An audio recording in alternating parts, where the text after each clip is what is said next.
દાતારી કરવાની કોઈ જરૂર નથી. સરકાર પાસે ઘણા રૂપિયા છે. હા કાકા, રૂપિયા ઘણા બધા છે, હું પણ સમજુ છું. સરકારે આપ્યા પણ છે, સરકાર આપે છે, પણ વાપરતા કોને આવડે છે? 30 વર્ષથી કોઈ વાપર જ નથી.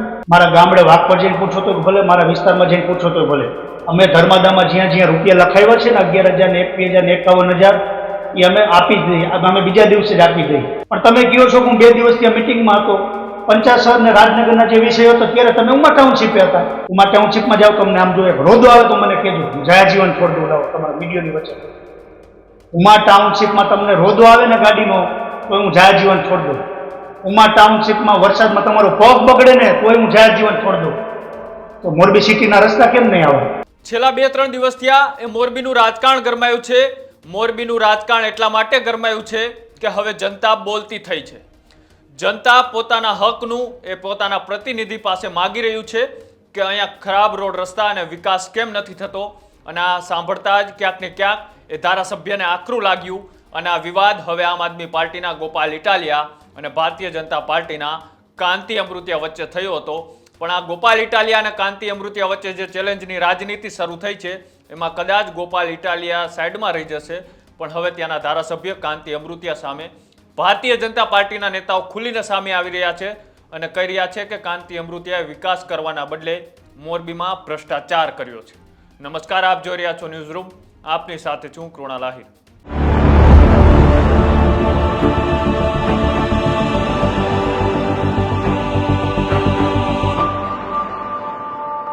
છેલ્લા 2-3 દિવસથી આ મોરબી અને તેનો વિસ્તાર એ ખૂબ ચર્ચામાં છે. ત્યાંના લોકો પ્રશ્ન કરી રહ્યા હતા ધારાસભ્ય કાંતિ અમૃતિયાને કે અહીંયા ખરાબ રોડ રસ્તા છે, અહીંયા ચાલાય એવી પરિસ્થિતિ નથી. અને તેની સામે કાંતિ અમૃતિયા એ વિકાસ કરવાના બદલે, જનતાના સવાલોના જવાબ આપવાના બદલે એ પોતાની રાજનીતિ રમી રહ્યા છે. ચેલેન્જની રાજનીતિ વચ્ચે હવે ચર્ચા એ છે કે કદાચ ગોપાલ ઇટાલિયાને જે પડકાર ફેંક્યો છે, ગોપાલ ઇટાલિયાએ પડકારનો જવાબ આપ્યો છે, તો સામે કાંતિ અમૃતિયા રાજીનામાની વાત કરી છે. પણ હવે ગોપાલ ઇટાલિયા ત્યાં લડવા આવે કે ના આવે, પણ ભારતીય જનતા પાર્ટીનો આંદરોઅંદરનો વિખવાદ ખુલીને બહાર આવ્યો છે. કાંતિ અમૃતિયા સામે જ મોરબી જિલ્લા પંચાયતના ચેરમેન અજય લોરિયા ખુલીને બહાર આવ્યા છે અને તેને કહ્યું છે કે કાંતિ અમૃતિયાએ અહીંયા વિકાસ કરવાના બદલે ભ્રષ્ટાચાર કર્યો છે. અહીંયા દાદાગીરી અને તાનાશાહી ચલાવે છે. કોઈ નેતાનું સાંભળતા નથી. કોઈ નાનો કાર્યકર્તા હોય તેમને આગળ લાવવાને બદલે તેમને પાડવાનું કામ એ વર્ષોથી આ કરી રહ્યા છે. હજી અજય લોરિયા તો થોડા વર્ષોથી આવ્યા છે, પણ મોરબીમાં 30 વર્ષથી આ જે ચાલી રહ્યું છે એની જનતા જોવે છે. અને હવે જનતા સવાલ કરતી થઈ છે, એટલા માટે ક્યાંક ને ક્યાંક ધારાસભ્યને નથી ગમી રહ્યું. જ્યારે રોડ રસ્તા એ ખરાબ છે તેના પ્રશ્નોને લઈ અનેક વખત રજૂઆત કરી છે. સરકાર કરોડો રૂપિયાની ગ્રાન્ટ આપે છે, પણ આ ધારાસભ્યએ ગ્રાન્ટ વાપરવાના બદલે ક્યાંક પોતાના અંગત લાભ માટે વાપરતા હોય તેવા આક્ષેપો હવે બીજું કોઈ નહીં પણ ભારતીય જનતા પાર્ટીના નેતાઓ કરી રહ્યા છે. એટલે હવે આ સવાલ એ ઊભા થાય છે કે કાંતિ અમૃતિયા બીજા વિસ્તારના નેતાઓની ચર્ચા કરી રહ્યા છે, ચેલેન્જ આપી રહ્યા છે, પણ ઘરના જ સવાલો કરી રહ્યા છે. ઘરના જ પૂછી રહ્યા છે કે કાંતિ અમૃતિયા એ વિકાસ નથી કર્યો પણ ભ્રષ્ટાચાર કર્યો છે. અને આવું કહેતા અજય લોરિયાએ એક પત્રકાર પરિષદ બોલાવી અને પત્રકાર પરિષદની અંદર એ ધારાસભ્યએ કરેલા કામ અને ભારતીય જનતા પાર્ટીએ આપેલી ગ્રાન્ટનો હિસાબ આપતા તેમને અનેક ખુલાસા કરતા શું કહ્યું, આવો તે પણ સાંભળીએ. પ્રેસ કોન્ફરન્સ કરવાની છે, તેના માટેનો પ્રેસ કોન્ફરન્સ શું વાત? મિત્રો, ભારત માતા કી જય, વંદે માતરમ. પહેલાં તો મીડિયા મિત્રોનો જે આ સપોર્ટ છે અને આ જે માહોલ જોવા મળે છે ત્યારે એમ થાય છે કે ના, મોરબી જિલ્લાની ત્રીજી આંખ ઉઘડી હોય એવું લાગે છે મને છેલ્લા 4-5 દિવસથી. ખરેખર ઉઘડેલી તો હતી જ, પણ આજે જે પ્રજા જાગૃત થઈ છે અને પ્રજાની સાથે ખરેખર 4 દિવસથી આજે માહોલ જોઉં છું મોરબીનો, ખરેખર આપના થકી જે ગામડે ન્યૂઝ પહોંચે છે, ખરેખર આપનો ખૂબ ખૂબ આભાર માનું છું. પણ આજે પ્રેસ કોન્ફરન્સ કરવાનું કારણ એક જ છે મિત્રો, કે છેલ્લા 4-5 દિવસથી આ મોરબી જિલ્લા અને મોરબી શહેરનું જે કહેવાય કે ગટરના પ્રશ્નો અને વરસાદ થતા જે પ્રજા જાગૃત થઈ અને બહાર આવી, જે વિરોધ દર્શાવ્યો, મારા કાકા એવા 30 વર્ષ જૂના ધારાસભ્ય શ્રી, અને 4 દિવસ પછી આવ્યા ને એને જે કાલે ઇન્ટરવ્યૂ આપ્યું કે દાતારી કરવાની કોઈ જરૂર નથી, સરકાર પાસે ઘણા રૂપિયા છે. હા કાકા, રૂપિયા ઘણા બધા છે, હું પણ સમજુ છું. સરકારે આપ્યા પણ છે, સરકાર આપે છે, પણ વાપરતા કોને આવડે છે? 30 વર્ષથી આ કોઈ વાપરા જ નથી ને. ખરેખર આજ સનાડા રોડ ઉપર પરિસ્થિતિ ખરાબ હતી. 3 દિવસ પહેલા ક્યાંક ને ક્યાંથી મારે નીકળવાનું થયું અને પ્રજાએ મને આવું કર્યું, પ્રજાએ મને સપોર્ટ કર્યો કે અજયભાઈ લોરિયા તમે જવાબદારી લ્યો તો અમે બધા ઘરે જાય છે. તમે જાઓ જવાબદારી મારી. તો મેં મારા સ્વખર્ચે વાઇબ્રેટ રોલ બોલાવ્યો. અને ક્યાંથી બોલાવ્યો? નવરચના સ્ટોન રાધેભાઈ, તમે ચેક કરી શકો છો. મેં મારા સ્વખર્ચે બોલાવ્યો. આજે 2 દિવસ રાત ઉજાગરો કરીને રોડનું કામ પૂરું કર્યું. કાલે 50 રોડ ઉપર પરમ દિવસે ચક્કાજામ હતો, ત્યારે પણ સમજાવવા માટે બધા પ્રયત્નો કર્યા. તો 8-10 દિવસનો કમિશનર સાહેબે ટાઈમ આપ્યો છે. તો કોઈ વાંધો નહીં, 8-10 દિવસમાં એ પણ સ્ટ્રીટ લાઇટના કામ ચાલુ થઈ જશે. પણ વાતને વિષય મૂળ વાત ઉપર આવો કે 30 વર્ષમાં મોરબી માળિયાને તમે જો મારી વિચારસરણી ભાજપની છે અને અહીંથી કાપશો તો ભારત માતા કી જય જ નીકળશે. એમાં કોઈ જાતનો ફેરફાર નથી. પણ હા, હું ધૃતરાષ્ટ્ર નહીં બની શકું અને મારી વિચારસરણી ધૃતરાષ્ટ્રની છે પણ નહીં. ખરાબ ટાઈમે હું પબ્લિકની સાથે ઊભો રહીશ. પણ ભૌગોલિક પ્રશ્ન કે જે કહેવાય કે નાના નાના પ્રશ્ન, 30 વર્ષ તમે ધારાસભ્ય છો તો 30 વર્ષમાં દર વર્ષે 1 રોડ બનાવ્યો હોત ને તો આ પરિસ્થિતિ ના થાય. 3 દિવસ પહેલા થઈને દર વર્ષે 1 જ રોડ બનાવવાનો હતો, નથી બનાવ્યો. છતાંય અમે આજે અમારા સ્વખર્ચે કામ કરીએ છીએ, સેવાના કામ કરીએ છીએ. ઘણા બધા મારી પાસે પ્રૂફ છે કે તમે ક્યાં ક્યાં અમને ડિસ્ટર્બ કર્યા છે. છતાંય કોઈ વાંધો નહીં, અમે જતું કર્યું છે, કંઈ વાંધો નથી બોલું. પણ હા, તમે જે દાતારીનું કીધું એનો કહું કે મોરબીની પ્રજા જાણે જ છે. કોરોના કાળમાં પહેલાં તો મારા HDFC બેંકના નંબર તમને આપી દઉં, એકાઉન્ટ નંબર જાહેરમાં 50 100 149 328 328.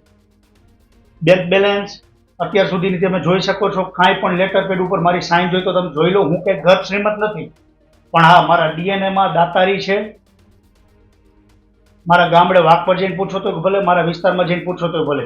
અમે ધર્માદામાં જ્યાં જ્યાં રૂપિયા લખાવ્યા છે ને 11,000 ને 21,000 ને 51,000 એ અમે આપી જ દઈએ. અમે બીજા દિવસે જ આપી દઈએ. આટલામાં સમજી જાઓ તમે, બીજી કોઈ વાત ના કરો. રાજકારણની રીતે રાખો, કોઈ વાંધો નહીં. પણ તમે કહો છો કે હું 2 દિવસથી આ મિટિંગમાં હતો, પંચાસર ને રાજનગરના જે વિષય હતો ત્યારે તમે ઉમા ટાઉનશીપે હતા. ઉમા ટાઉનશીપે તમે 11 વાગ્યાના આવી ગયા હતા. તો તમે 3 દિવસ અને આટલા દિવસ જે બનાવ બન્યા છે, પાછળ ને પાછળ સુપર માર્કેટે કદાચ કૂતરું મરી ગયું હોય તો તમે ફોન વિડીયો ઉતારીને મોકલો છો કે SP સાહેબને કહી દીધું છે, ફલાણા સાહેબને કહી દીધું, કૂતરું લઈ જશે, આમ લઈ જશે, તેમ લઈ જશે. 4 દિવસમાં કે તમને વિડીયો બનાવવાનો ટાઈમ ન મળ્યો. અને સરકાર ઉપરથી એટલી ગ્રાન્ટો આપે છે, એટલી સહાય કરે છે નાના નાના માણસોને, આવા આયુષ્યમાન કાર્ડ, આ કાર્ડ, તે કાર્ડ. પણ અહીંયા નીચે ધ્યાન દેવા વાળું ક્યાં? થળિયું તો સાચું હોય, ડાયર ખોટી છે. આટલા વર્ષ કોઈ બોલ્યું નથી મોરબી માટે. આજે અજય લોરિયા બોલવા નીકળો છે તો અજય લોરિયાના શબ્દો એનાથી સહન નથી થતા. તો એમ કહે છે કે તો ફોટા પડાવવા માટે વાઇબ્રેટ રોલ બનાવ્યો. રાત્રે 4 વાગ્યા સુધી જાગી તો ફોટા પડાવવા માટે વાઇબ્રેટ રોલ. બીજા નંબરમાં સરકારી હોસ્પિટલો, સિવિલ હોસ્પિટલોથી લઈને જે 24 વર્ષથી એક ને એક ડોક્ટર છે. આનું કારણ શું? વહેલા પ્રેસ કોન્ફરન્સમાં કીધું તો એને શું ખુલાસો કર્યો? આજ નામથી કહું છું, ડોક્ટર દુધરેજિયા સાહેબ 24 વર્ષથી એક ને એક ડોક્ટર છે. કાંતિભાઈ અમૃતિયા ને મારા કાકા કાંતિભાઈ, એના આંખ નથી ખુલતી. ઝુલતા પુલ વખતે આ બનાવ બન્યો તો આ ડોક્ટર હતા, આ ડોક્ટરની બદલી કરવી પડી, જે કરવી પડે. મિર્ઝા સાહેબ વખતે એકવાર બદલી થઈ હતી, કાર હોય કે વેવાય થાય છે, નથી ખબર પડતી. નાની આમ જનતા નથી ખબર પડતી. બીજા નંબરમાં અજય જ્યારે બજારમાં આવે ને અજય સારા કામ કરે એટલે અજયને બસ નીચે બેસાડવા માટેના બધા પ્રયત્ન ચાલુ. મને કોઈ ફેર નથી પડતો. પણ હા, મોરબીની જનતા કહે છે એની સાથે ઊભો રહીશ, નાના પ્રશ્નોની સાથે ઊભો રહીશ. પણ હા, તમને એવું હોય કોઈને ગામ લોકોને કે અજયભાઈ રાજનીતિ કરે છે, તો રાજનીતિ નથી કરતો. હું પ્રજા સાથે ઊભો રહેવાનો છું. અને કદાચ નાના મોટા કેનાલના પ્રશ્ન હશે, જો છતાંય કદાચ પ્રજાની સાથે, ખેડૂતની સાથે ઊભું રહેવું પડશે, હું રહેવાનો છું. બીજા નંબરમાં આજે ઉમા ટાઉનશીપ એને બનાવી છે. ઉમા ટાઉનશીપમાં જાઓ, તમને આમ જો એક રોદો આવે તો મને કહેજો, હું જયાજીવન છોડ દઉં. લાવો તમારા મીડિયાની વચ્ચે. ઉમા ટાઉનશીપમાં તમને રોદો આવે ને ગાડીનો તો હું જયાજીવન છોડ દઉં. ઉમા ટાઉનશીપમાં વરસાદમાં તમારો પગ બગડે ને તોય હું જયાજીવન છોડ દઉં. તો મોરબી સિટીના રસ્તા કેમ નહીં આવા? 30 વર્ષ થયા, 5 વર્ષ નહીં, 30 વર્ષ થયા. એમ કહે છે કે 2-4 વર્ષ હું નહોતો અને ગુંડાગર્દી આવી ગયા. 4 વર્ષમાં ગુંડાગર્દી આવી ગઈ. કોણ આવ્યું તો કયો મોરબીમાં ક્યાં 302 થઈ રોડ 307 થઈ તમે ખોટે ખોટી એવી પ્રસિદ્ધિ 4 દિવસ તમે નહોતા તો કદાચ સહન નહોતી તો કદાચ પ્રજા વચ્ચે આવી જવાય ને. આજે ચિત્રકૂટ, અવધ 4, શ્રીકુંજ, રાજનગર, પંચહાર ભાજપને જીતાડવા વાળી હોય તો 5 સોસાયટી છે. આ 5 સોસાયટી તમે 5 મિનિટ જઈ ન આપો પ્રજા વચ્ચે? જ્યારે પ્રશ્ન હતા નારી શક્તિ બેન દીકરીઓને રોડ ઉપર આવવું પડે ત્યારે અજય લોરિયા ખુલ્લી છાતીએ, અને અમને ક્યાં ખબર હતી કે પ્રજા આવકારવાની છે કે બૈરાઓ અમારાથી માની જશે બેન દીકરી. અમને કદાચ ઠાક ઠોકલી થાય ને અમારી સર્વિસ થાય, અમારી તો આ તૈયારી હતી. પણ હા, આ મનમાં પાપ નથી એટલે કદાચ બેન દીકરી ઉપર જવું પડે કે તમે ઘરે જાઓ, રસોને ટાઈમ થયો છે ને રોડ રસ્તા આપણે તો બીજાને હેરાન થાય આ નથી કરવાનું થતું. તો પ્રજાએ સ્વીકાર્યું હતું, એ તમારાથી સહન નથી થતું. અને પ્રજા હારે અમારે નહીં ઊભું રહેવાનું. પ્રજા હારે રહીને કદાચ અમને 2% અમને અમારી લોકચાહના વધે તો એ તમારે દેખી નથી એકાથી. વાત તો આ જ છે ને, કે બીજી કોઈ વાત? અને નગરપાલિકા મહાનગરપાલિકા 4 મહિનાથી આ બની છે. હું મોરબીની જનતાને કહેતો આવું છું, નો ડાઉટ નગરપાલિકા હતી, ધારાસભ્ય જે હોય, મહાનગરપાલિકા 4 મહિનાથી આ બની છે. કમિશનર સાહેબ કે ડેપ્યુટી કમિશનર સાહેબ નવા આવ્યા છે, એને આપણી તાસીર ના ખબર હોય. જે માણસને 40 વર્ષમાં ખબર નથી પડી તો આ અધિકારીઓ 4 મહિનામાં ખબર પડી જશે મિત્રો. તો હું આજે કાકાને એ વિનંતી કરું છું કે કાકા તમે ગરમ ના થાવ, કઈ નહીં. અને સ્વાભાવિક છે 30 વર્ષ રાજ કર્યું છે તો ઘણું છે, અને હું તમારી સાથે જ છું. હજી તમે ટિકિટ લઈને આવો છો, પણ પબ્લિકના કામ કરો. મને કોઈ તમારી એ કોઈ વિરોધ નથી. તમે વિડીયો બનાવવામાં માસ્ટર છો યાર. તમે તરત વિડીયો બનાવી દો તો આ 4 દિવસમાં જ કેમ વિડીયો ના આવ્યા તમારે યાર? ત્યારે જ મારા કાકાને કહેવું છે કે તમે મારી દાતારી કે મારા ઘર સુધી તમે ના આવો. મારી દાતારી છે એ તો રહેવાની જ છે. મારે દેણું હોય છે તો હું દાતારી કરવાનો છું. ને એક દાખલો તો બતાવો કે ક્યાંય લખાયું હોય ને ન આપ્યા હોય ને હું તમારું લિસ્ટ કરી દઉં એમાં સુધી. એટલે બીજું મારે કંઈ નથી કહેવાનું, આ જ કહેવાનું છે. અને તમારા લીધે આજ જોવા જઈએ તો નગરપાલિકાના કાર્યકર્તાઓ, તાલુકા પંચાયતના સભ્યો, જિલ્લા પંચાયતના સભ્યો, માત્ર ને માત્ર તમારા હિસાબે ગામડે અમારે ન જવાય, અને તમારા હિસાબે નથી જઈ શકતા કાકાના હિસાબે. અમારો શું વાકામાં? અને અમારે તો સેવા કરવી છે. અમારે કે પક્ષ તો ભાજપનું લોહી છે, નો ડાઉટ. પણ આ તમને કહી કે અમે પ્રજા વચ્ચે ગયા છીએ તો અમને તમે બદનામ કરવાનું બંધ કરો. પગે લાગવું હોય તમે શાંતિ કરો. હું તમારું ક્યાંય પર્સનલ ક્યાંય ખરાબ બોલ્યો નથી. આજે બોલ્યો છું તો મેં સિવિલ હોસ્પિટલનું કીધું તો એમાં હું ક્યાં ખોટું છું? આ મીડિયો, આ આટલા મીડિયાવાળા છે. મોરબીની પ્રજા જાણે કે 24 વર્ષ એકને એક જિલ્લામાં ડોક્ટર ના હોય ને તો એ નથી દેખાતું. અમુક વસ્તુ સમજવાની હોય યાર. પછી આપના મીડિયા થકી હું પ્રજાને એ કહું છું કે મોરબી નગરપાલિકાના નવા અધિકારીઓ છે તો આપણે 40 વર્ષ કાઢ નહીં ખાતો, આપણે કદાચ 4 વર્ષ નહીં કાઢીએ કે છેલ્લા તમે ચાન્સ આપો. 1948માં આઝાદ થયું હોય, આજે કદાચ બીજી સરકાર હોય એનો બગાડ હોય તો પાછળ બીજી સરકાર આવે, સુધારતા ટાઈમ લાગવાનો જ છે ને. એટલે બીજું કાંઈ નથી કહેતો. પ્રજા આર્ટના મીડિયમ થકી પ્રજાને ન્યૂઝ જાય કે આપ શાંતિ રાખો, બધું કામ જે થાય છે થતું રહેશે. અને જે વાત આવી કે નાના મોટા કામની, જિલ્લા પંચાયતમાં જો ખેડૂતનો વિષય હતો તો મેં કેમ ભાજપ બધાનું કહેવાનું એવું થાય ભાજપ વિરુદ્ધ ના જવાય. ભાજપ વિરુદ્ધ હું આજીવન નથી જવાનું. મારી વિચારસરણી ભાજપની છે, પણ ભાજપનું કદાચ ક્યાંક ભૂલ હશે તો મારે ધ્યાન દોરવું પડે. ડીડીઓએ જે પરિપત્ર બહાર પાડ્યો છે તો હું કહું છું તમે સનાડા, રાજપર કે હાતક ગામ પૂરતો એક પરિપત્ર રાખો, પણ 150-200 કિલોમીટર ગામડે તમારે ખેડૂતોને હેરાન કરવા પડે, નુકસાની ખેડૂતોને છે, નાના માણસોને છે, તો એનો મેં વિરોધ કર્યો છે. તો આમાં ક્યાં મારી ભૂલ છે? તો એને ખરેખર ધારાસભ્ય સપોર્ટ આપે ને, હું ક્યાં ના પાડું આવી વાતમાં.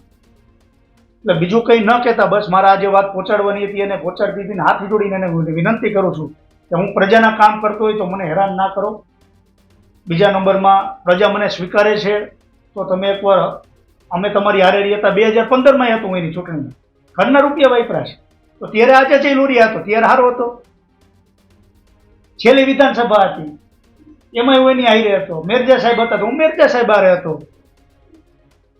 એની હારે રહું, એ કેમ કરું તો અજય લોરિયા હારો. અજય લોરિયા કંઈક સારું કામ કરે, અજય લોરિયા એના વિરુદ્ધમાં જાય તો અજય લોરિયા આવો તેવો બીજા વિડીયો બનાવવા આવી જાય. હવે બીજી મારે લાંબી કાંઈ વાત નથી કરવી, પણ પ્રૂફ બધાય છે. આગામી દિવસોમાં કદાચ એવું છે તો હું કહીશ, મને કોઈ ફેર નથી પડતો. પણ હા, આપના મીડિયા થકી છેલ્લો એક સંદેશ આપવા માગું છું કે હું મોરબીની પ્રજા સાથે રહીશ. નાનો મોટો કોઈ પણ પ્રશ્ન હશે, અધિકારીને કંઈક 2 શબ્દ કહેવા છે તો હું બીજા ધારાસભ્યની સપોર્ટ લઉં છું. આજે હું ધારાસભ્યને નથી કહી શકતો, હું દુલાભાઈની ભલામણ ક્યારેક કરાવડાવું છું. આ શ્રીકુંજવાળો કવથવાળો રોડ હતો દુલાભાઈ રસ લીધો કેમ કે અરવિંદભાઈ વાસદડીએ જૂની સોસાયટીમાં રહેતા હતા. અરવિંદભાઈને એટલા લોકોએ ફોન કર્યા. હવે કે દુલાભાઈને ફોન કરીને કેવું કે મારા વિસ્તારમાં રસનો આ લેવાનું આવી રાજનીતિ, એટલે એનો કોઈ મતલબ નથી. પણ હું પ્રજા સાથે છું, પ્રજા સાથે રહેવાનો છું, બરાબર. બાકી મારે બીજું કંઈ કહેવાનું નથી થતું. મિત્રો, ભારત માતા કી જય, વંદે માતરમ. આ જે ડોક્ટર દુધરેજિયાની જે વાત રહી જી, શું કારણથી આ દુધરેજિયાની બદલી નથી થતી? કારણ કે જ્યારે વડાપ્રધાન મોરબી આવ્યા હતા ત્યારે ઉચ્ચ કક્ષાએથી આદેશ આપવામાં આવ્યો હતો ડોક્ટરની બદલી કરવા. ઉચ્ચ કક્ષાએ નહીં, મારો મોબાઈલ જો કે લાઈવ ચાલુ છે, નહીં તો હું અત્યારે બતાવવા. ઇલેક્શનમાં જે પ્રોપર્ટી રજૂ કરે ને એમાં ડોક્ટર દુધરેજિયા સાહેબના 10,50,000 રૂપિયા ધારાસભ્ય કાંતિભાઈ અમૃતિયા વાપરે છે. 10,50,000 રૂપિયા ડોક્ટર દુધરેજિયા સાહેબના કાંતિભાઈ અમૃતિયા વાપરે છે ધારાસભ્ય. સ્વાભાવિક છે, આમાં બધું આવી ગયું. મારે બીજું લાંબી ક્યાં વાત કરવાની. અને મોરબીની પ્રજા માય કાંગલી છે. હજુ કહું છું, પ્રજા તમે જાગો. આજ હું હોય તો હું ખોટો હોય તો મારો વિરોધ કરજો, મને શેરીમાં ન આવવા દેતા. પણ તમે ખોટાને સાથ ના આપતા. હું એમ નથી કહેતો એ ખોટા છે, પણ કોઈ પણ પક્ષ હોય તમારા ખંભે બંદૂક ફોડે તો એને સાથ ના આપતા. જે વિકાસ કરે છે, પ્રજા સાથે ઉભા રહીએ છીએ, એમની સાથે તમે ઉભા રહો. ઝૂલતા પુલનો ગુનો બન્યો ત્યારે પીવાના પાણીની સુવિધા પણ નહોતી. હવે ઝૂલતા પુલ એમાં એવું છે, હવે એમાં એવું છે, એક્શનની વાત મેં આ તમને ટૂંકમાં કીધું, બધી આવી જાય કે કલર કામ હાલતો તો પીવાના પાણીના પ્રશ્ન નહોતા. આ વર્ષો થયા છે અને હું બોલ્યો છું 30 વર્ષ. મેં સાચું કીધું છે. આજ મારા ઉપર કંઈ સજા થાય તો હું ભોગવવા તૈયાર છું મોરબીની પ્રજા માટે, પણ ધૃતરાષ્ટ્ર નહીં બનું. આ ખુલ્લેઆમ કહું છું. હું એવો મહત્વાકાંક્ષાવાળી માણસ નથી કે હું ખોટું સહન કરીશ. સ્વાભાવિક છે કે કદાચ આ બોલ્યા છે તો હું એનું ડબલ વળતર આપીશ, અને હું બોલી ગયો. અત્યારે મારે કહેવાનું તો કહી દીધું. હજી આગામી દિવસોમાં કદાચ હું સારા કામ કરું, જો નહીં કરવા દઈએ તો કોઈ વાંધો નહીં, મને કોઈ ફેર નથી પડતો. મારી એક નવરાત્રી રોકવા માટે પ્રયત્ન કર્યો તો હું 2 નવરાત્રી, આ બીજી નવરાત્રી સામા કાંઠે કરું છું તમામ જ્ઞાતિની. તો મને શું ફેર પડે? મને પ્રજાનો સપોર્ટ છે તો મારે બીજું ક્યાં વિચારવાનું છે? અને ખરેખર જો પોતાની વિચારધારા કેવી છે ને આમાં નક્કી થઈ જાય. આજ હું મારું કામ કરું છું, સ્વખર્ચે કરું છું, વાઇબ્રેટ રોલ લાવ્યો, આટલા હું તમને પ્રૂફ આપું, વિડીયો આપ્યો. તમે એ 6 સોસાયટીને પૂછી આવો કે અજયભાઈ રોલ મૂક્યો તો અજયભાઈ 2 દિવસ હતા, આજ વહેલી સવાર કામ પૂરું થયું. તો ખરેખર ધારાસભ્ય હોય ને નાના કાર્યકર્તાની પીઠ થાબડે કે ના અજય હું 2-3 દિવસ નહોતો તો તે હાચવી લીધું, તે આટલી સેવા કરી, ખરેખર ખૂબ ખૂબ આભાર. એમ તો આમાં દાતારીની ક્યાં વાત આવે ને? અજયભાઈ, સરકાર ગણે ઘણા પૈસા એમ કીધું હોય તો અત્યાર સુધી કામ કેમ નથી? છે જ, સરકાર આપે જ છે. તમે વિચાર તો કરો, તમારા કામ હગાવાલામાં નથી થયું એના વિશે. જો કામ નથી થયું એનું કારણ છે 5 આંગળી સરખી છે. ધારાસભ્ય 182 છે. હું આનો પર્સનલ કંઈ વિરોધી હજી નથી કરતો, કોઈ વાંધો, પણ આવડત હોવી જોઈએ.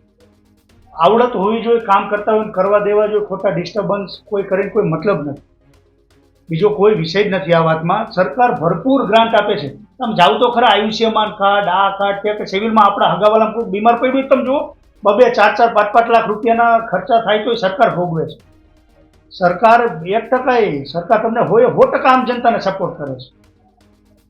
આ રીતે ભારતીય જનતા પાર્ટીના કાર્યક્રમને દબાવી અને જે રીતે રાજનીતિ તમે કહ્યું મુજબ થયેલી છે, તો આનાથી વિપક્ષને ક્યાંક ફાયદો થશે એવું લાગી રહ્યું છે. હવે એ તો વિપક્ષને ફાયદો તો કદાચ ઠીક છે, પણ પ્રજા જોવે છે કોણ કામ કરે છે કોણ નથી કરતું. સ્વાભાવિક છે, પ્રજા કઈ બાજુ જાય કઈ નક્કી ના હોય. પણ હા, ભાજપે કામ કર્યા છે તો ભાજપ સાથે રહેવાની જ છે. પણ નાના કાર્યકર્તાને તમે દબાવવાની વાત કરી હતી તો આજથી ક્યાં વર્ષો થયા છે, જોતા હો નહીં ત્યાં. અજય લોડિયા તો કાલ સવારે આવ્યો બજારમાં, મારા તો 12-14 વર્ષ થયા છે. પહેલેથી જોતા હો, કહેતા હોય તો નામ આપું બધાના તમને, કોને કોને દબાવ્યા, કોને કોને હેરાન કર્યા ને બધા બિચારા મારા ઘર સુધી 3 વાર આવી ગયા. હું ખોલ નથી આપતો એટલા માટે કઈ વાંધો ચાલે છે, મને કઈ ફેર નથી પડતો. હું પ્રજાની સેવા કરું છું, હું કરવાનો છું. રાજકારણમાં હતો છું ને રહીશ એનું હું જ નથી કહેતો, પણ સ્વાભાવિક છે કે કદાચ હું પ્રજા સાથે રહીશ. હવે જે રીતના એ મોરબી જિલ્લા પંચાયતના ચેરમેન અજય લોરિયા જે આક્ષેપો લગાડ્યા છે તેની સામે હવે જોવાનું એ છે કે કાંતિ અમૃતિયા અત્યારે પડકારો ફેંકી રહ્યા છે ગોપાલ ઇટાલિયાને, પણ હવે એમના જ પાર્ટીના એ નેતાઓ કાંતિ અમૃતિયા વિશે જે સવાલો કરી રહ્યા છે તેના જવાબ કાંતિ અમૃતિયા આપશે કે નહીં એ જોવાનું છે. તમારું શું માનવું છે એ અમારી કોમેન્ટ બોક્સની અંદર જણાવજો, અને આવા જ અહેવાલો જોવા માટે અમારી યુટ્યુબ ચેનલ ન્યૂઝ રૂમ આજે જ લાઈક કરો, શેર કરો અને સબસ્ક્રાઇબ કરો. નમસ્કાર.